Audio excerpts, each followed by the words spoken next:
नमस्कार, दस्तक में आपका स्वागत है। सियासत में झगड़े से कौन बचा है? आज जिस तरफ देखिए हर तरफ कहीं ना कहीं दीवार खड़ी है। दस्तक में हम बात करेंगे 3 दीवारों की। यहां पर महाराष्ट्र सत्ता में भागीदारी को लेकर बीजेपी और शिवसेना के बीच दीवार, गठबंधन पर घमासान पहली दीवार। तो इस बीच कांग्रेस में 2G घोटाले पर तकरार छिड़ी है। दूसरी दीवार 2G पर तकरार। और आम आदमी पार्टी में चुनाव से पहले अंदरूनी घमासान जारी है। तो यह है आप में असंतोष की तीसरी दीवार। ये 3 दीवारें आपके सामने। बीजेपी के साथ क्या करें, इसे लेकर शिवसेना का असमंजस जारी है। कल महाराष्ट्र विधानसभा में स्पीकर पद का चुनाव और विश्वास मत पर वोटिंग है, लेकिन कोई फैसला लेने के बजाय शिवसेना कल सुबह तक के लिए मामला टाल चुकी है। कल सुबह और टालम मटोल चल रही है।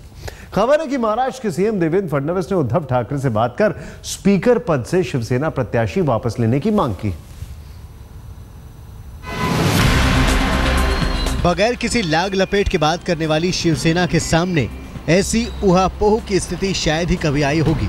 मंगलवार शाम शिवसेना नेता बीजेपी के साथ अपने रिश्तों को लेकर मंथन करने बैठे थे, लेकिन फैसला कल सुबह 9 बजे तक के लिए टाल दिया।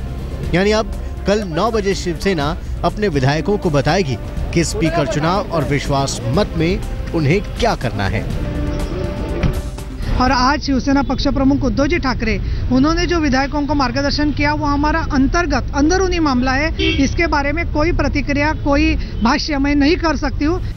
बताया जाता है कि शिवसेना में एक धड़ा चाहता है कि पार्टी बीजेपी को सशर्त समर्थन दे।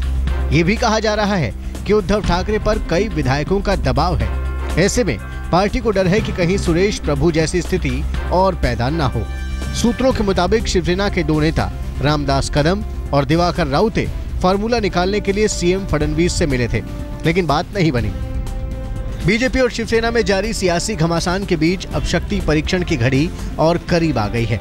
बुधवार को महाराष्ट्र विधानसभा में एक नहीं बल्कि ताकत दिखाने के 2 मौके होंगे। पहला, महाराष्ट्र विधानसभा अध्यक्ष का चुनाव।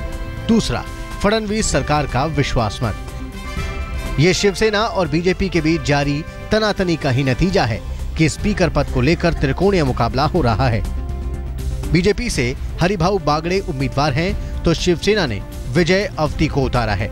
कांग्रेस ने स्पीकर पद के लिए वर्षा गायकवाड़ को खड़ा किया है। कल सुबह 10 बजे तक उम्मीदवार अपना नाम वापस ले सकते हैं। वोटिंग 11 बजे शुरू होगी। बीजेपी के एक विधायक की मौत के बाद महाराष्ट्र विधानसभा में इस वक्त 287 सीट हैं। बीजेपी के पास 121 विधायक हैं, वहीं शिवसेना के पास 63 विधायक हैं। बीजेपी को बाहर से समर्थन देने वाली एनसीपी के पास 41 सीटें हैं, वहीं कांग्रेस के खाते में 42 सीट हैं, जबकि अन्य के पास 20 सीट हैं। शिवसेना के विपक्ष में बैठने पर बीजेपी को हर हाल में एनसीपी का साथ चाहिए। बीजेपी के 121 और एनसीपी के 41 को जोड़ें तो संख्या 162 पहुंच जाती है, जो बहुमत से 16 ज्यादा है। यानी एनसीपी का समर्थन मिलने पर फडणवीस के सामने कोई खतरा नहीं है। कमलेश सुतार के साथ साहिल जोशी, मुंबई, आज तक। अब तो शिवसैनिक भी बोलने लगे होंगे उद्धव ठाकरे के लिए कि तारीख पे तारीख देते हैं मिलॉर्ड, लेकिन फैसला नहीं करते। लेकिन इस दीवार पर क्या है राजनीति, जरा ध्यान से देखें इस पूरे घटनाक्रम की। स्पीकर विवाद को लेकर राजनीति। कल सुबह 9 बजे शिवसेना विधायकों की बैठक। 9 बजे महत्वपूर्ण टाइम है। शिवसेना स्पीकर पर बीजेपी का साथ देगी या नहीं, यह होगा फैसला। अपने नेता को स्पीकर बनाने पर अड़ेगी शिवसेना, यह दूसरी संभावना है। सरकार को समर्थन पर आखिरी दौर की सौदेबाजी। यह आखिरी दौर की सौदेबाजी आज रात की बहुत महत्वपूर्ण है। कल बहुमत साबित करने में बीजेपी का साथी कौन होगा। एनसीपी अभी भी कह रही है हम सपोर्ट देने के लिए तैयार हैं, यह सबसे बड़ी बात है। लेकिन आज रात क्या होगा, बहुत बड़ा फैसला।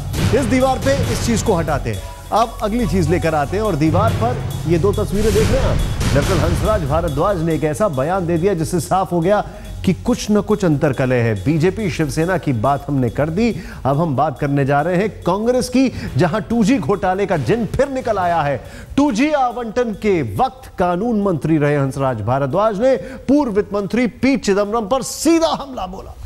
भारद्वाज ने कहा कि घोटाले के असली कसूरवार पी चिदम्बरम ही हैं।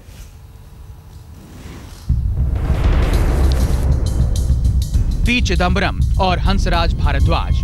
चिदम्बरम यूपीए 2 सरकार में वित्त मंत्री थे, भारद्वाज यूपीए 1 सरकार में कानून मंत्री रहे। लेकिन लोकसभा चुनाव के करीब 5 महीने बाद हंसराज भारद्वाज ने चिदम्बरम के खिलाफ जैसा संगीन हमला किया, वैसा तो विरोधी दल भी नहीं कर पाए थे। भारद्वाज ने चिदम्बरम को न सिर्फ 2G घोटाले का जिम्मेदार ठहराया, बल्कि कांग्रेस को बर्बाद करने का आरोप भी लगाया। प्रधानमंत्री को कमजोर करने वाला आदमी यही था और किसी मंत्री को मंत्री नहीं समझता था। इसके कितने घोटाले एक से एक पड़े, लेकिन फाइनेंस मिनिस्टर की कुछ ताकत होती है, ये उसके पीछे छुप के सब पर अटैक करते। चिदम्बरम कांग्रेस का कभी नेता नहीं रहा जी। इसने डीएमके वालों के साथ मिलके और ये कांग्रेस का ये हाल करा है और हम इसका विरोध करते रहे पहले दिन से। यूपीए 2 के वक्त ज्यादातर समय कर्नाटक के राज्यपाल रहे भारद्वाज का दावा है कि चिदम्बरम पार्टी के भीतर ही लोगों को टारगेट करते थे। जो उनके साथ नहीं जाता उसे बाहर करवा देते थे। भारद्वाज के मुताबिक डीएमके से सेटिंग करके चिदम्बरम वित्त मंत्री बने। उनका ख्वाब प्रधानमंत्री बनने का था। Chidambaram was a nominee. He was very much aspiring for the top position. Therefore, he targeted Dr. Manmohan Singh. He targeted everybody.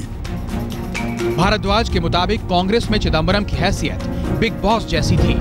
दूरसंचार मंत्री कपिल सिब्बल भी उन्हीं के कहने में थे। 2G में पीएम की कोई गलती नहीं थी। कपिल सिब्बल से पूछो कि यह गलत आर्ग्यूमेंट क्यों की उसने। He is a very learned man, वो भी पढ़ा लिखा आदमी है।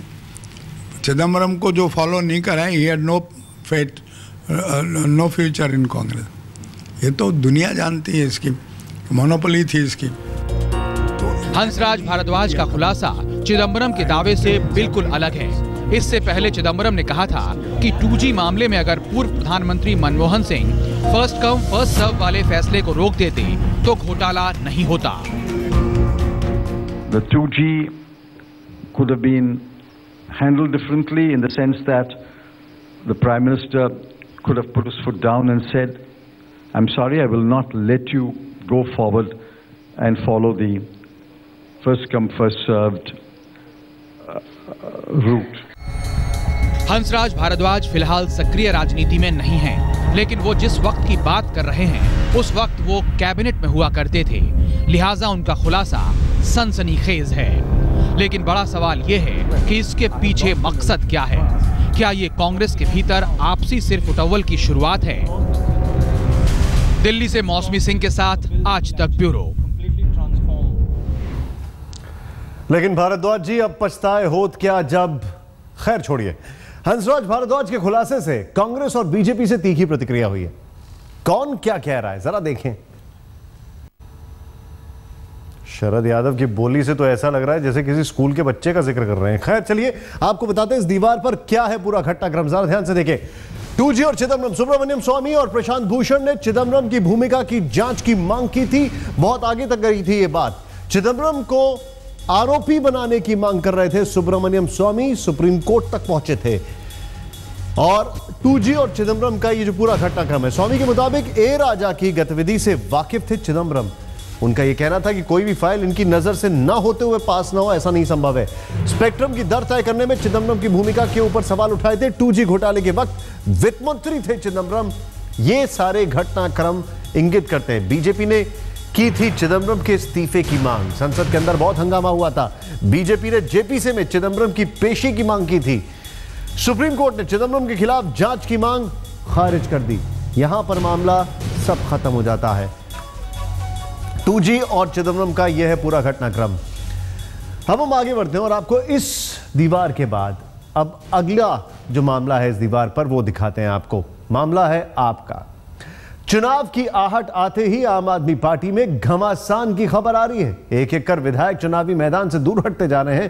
ताजा खबर त्रिलोकपुरी के विधायक राजू धींगान से जुड़ी हुई है। पहले बिन्नी की बगावत, फिर शाजिया इल्मी का मुंहभंग। पिछले दिनों इस फहरिस्त में तीमारपुर के विधायक हरीश खन्ना और अब आपकी सरकार के दौरान विधानसभा स्पीकर रहे जंगपुरा के पूर्व विधायक मनिंदर सिंह धीर और त्रिलोकपुरी के पूर्व विधायक राजू धींगान भी इस सूची में शामिल होते दिख रहे हैं। दिल्ली में 49 दिन की सरकार चलाने के बाद दोबारा सत्ता में काबिज होने के लिए कमर कस रही अरविंद केजरीवाल की पार्टी में आंतरिक कलह थमने का नाम नहीं ले रही। खबर है कि पार्टी नेतृत्व से धींगान नाराज हैं और साफ कह दिया है कि वो चुनाव के लिए टिकट मांगने नहीं जाएंगे। मैं हर समय उपलब्ध रहता हूं लोगों के लिए, और काम मैंने इतना किया, बहुत सारे विधानसभा में तो इतना काम हुआ भी नहीं होगा। मेरा असली रिपोर्ट कार्ड तो जनता बताएगी कि मैंने क्या किया है।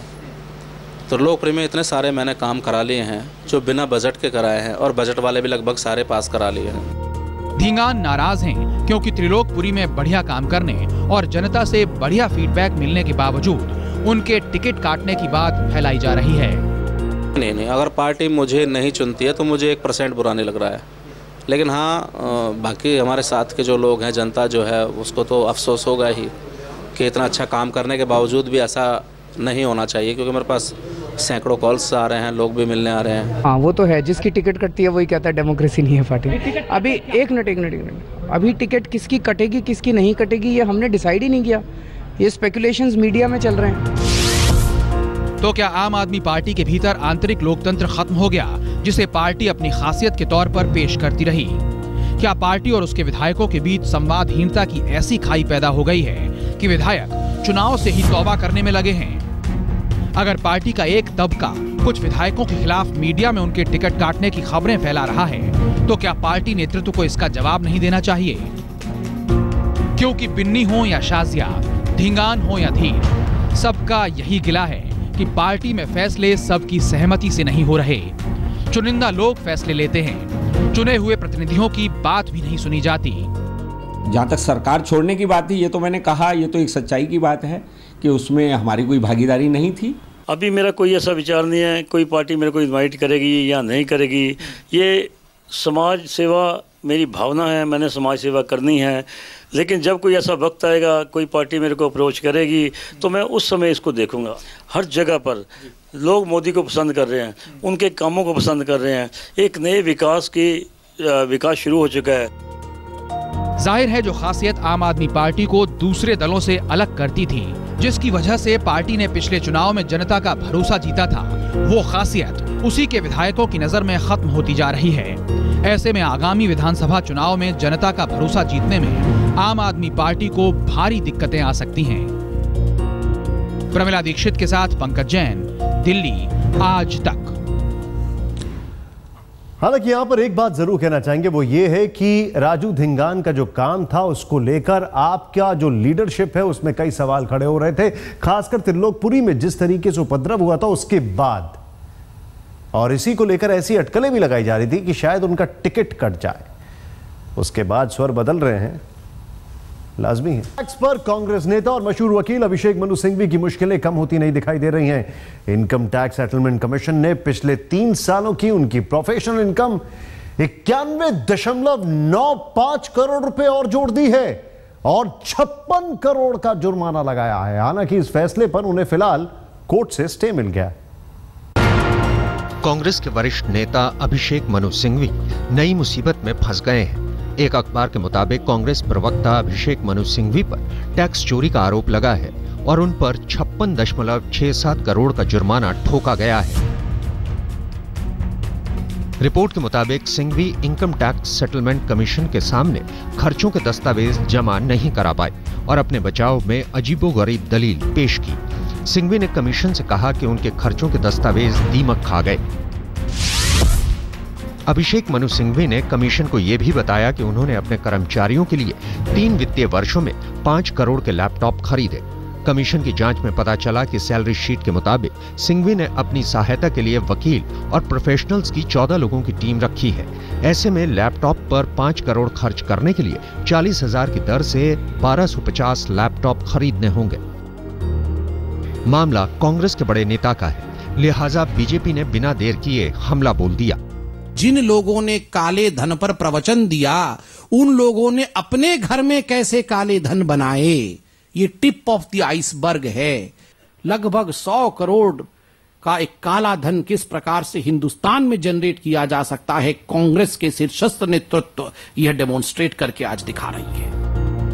भारी भरकम जुर्माना लगाए जाने के खिलाफ सिंघवी ने कमीशन के सामने अर्जी भी डाली, लेकिन जब बात नहीं बनी तो हार कर उन्होंने जोधपुर हाईकोर्ट का दरवाजा खटखटाया और फिलहाल उन्हें कोर्ट से स्टे मिल भी गया है। अभिषेक मनु सिंघवी अपनी तरफ से जितनी भी सफाई पेश करें, लेकिन सच तो यही है कि उन्होंने अपने साथ कांग्रेस को भी मुश्किल में डाल दिया है। आज तक ब्यूरो।